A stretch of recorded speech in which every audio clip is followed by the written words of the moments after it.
Now first off, we'll identify 24 volt and 12 volt batteries. So 24 volt, you'll have a main wire coming in to the positive, and then that negative will go to the positive of the second battery. Then that negative will go to the positive of the third battery. And then you'll have a ground coming off. That is 24 volt. Your 12 volt systems will have a positive coming in, and then they'll go from positive to positive, positive to positive, negative to negative, negative to negative. That leaves at 24 volt, but gives you a shit ton of amp capacity. Now, there might be a cutoff somewhere between two of the batteries, maybe, doubtful. What that does is it allows one battery to run the sleeper and the other two to still fire up the truck. Okay? Some systems have an LVD that just disconnects all the batteries to everything but the starter. So on the bottom half, you'll have negative to negative, negative, negative, and then you'll have a big negative cable. Now you might have one or two other little wires going from the positives or even the negatives. So your main concern are the two thick, huge batteries. Or cables, sorry, not batteries. The two thick cables and any miscellaneous wires on the battery you want to pull out of the circuit. So, with that said, let's say this one is smoking. So we'll remove this cable, we'll remove this cable completely out of the circuit, pull them out, lay them down next to it so that this battery is completely isolated from the other two. Then take the big ground and move it to the second battery here. Not on the first battery, on the second battery. You should have plenty of room. Okay? And then any miscellaneous wires, say you got a couple little positives here, move those to the second battery. So by the time you get done, everything from the smoking battery will be on the second battery. You might have to, depending on how much cable you have, you might have to rearrange these. So you unbolt it here in the front, pull this battery out, move this battery over, put the smoke in the middle, and then,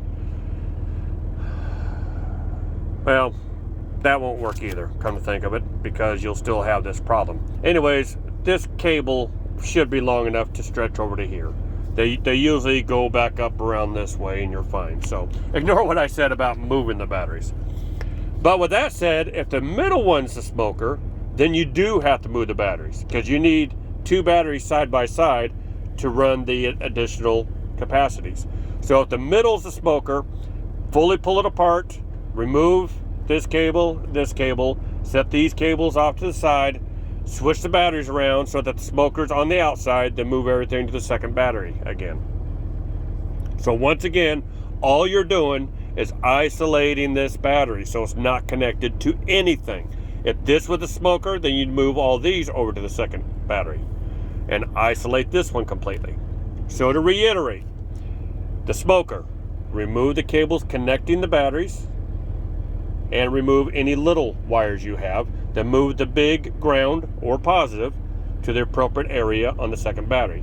So again, when you're done, this battery has nothing hooked up to it at all.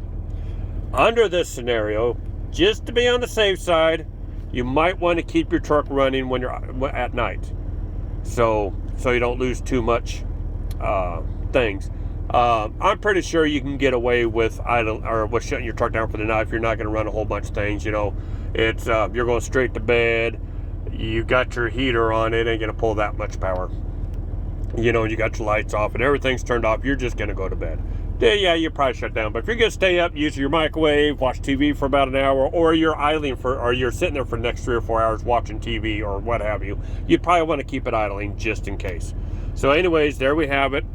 Again, 24 volt systems you find on the tour buses like a couple of you guys used to drive. So in those cases, you do have to isolate each battery and charge each one. But in this case, you don't have to. Just slap a positive jumper cable, negative jumper cable, do what you got to do. So smoking battery, dead cell battery, isolate the battery, remove it out of the system. So the only advantage this gives you is a shit ton of amps. So if each one of these is 1,000 amps, you got 3,000 amps to work with. Remove a battery, you got 2,000 amps to work with. One battery, 1,000, so on and so forth. So this just gives you a lot of staying power for a couple, 3 days to not worry about anything.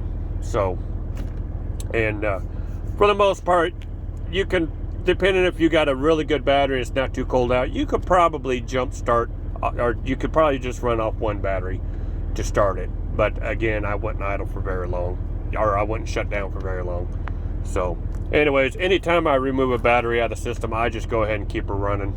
You know, better be safe than sorry. So anyways, hope that helps you out when you're someplace on the side of the road and you got a smoker battery. You got to get that thing out of the system. So just review this as needed. Have fun.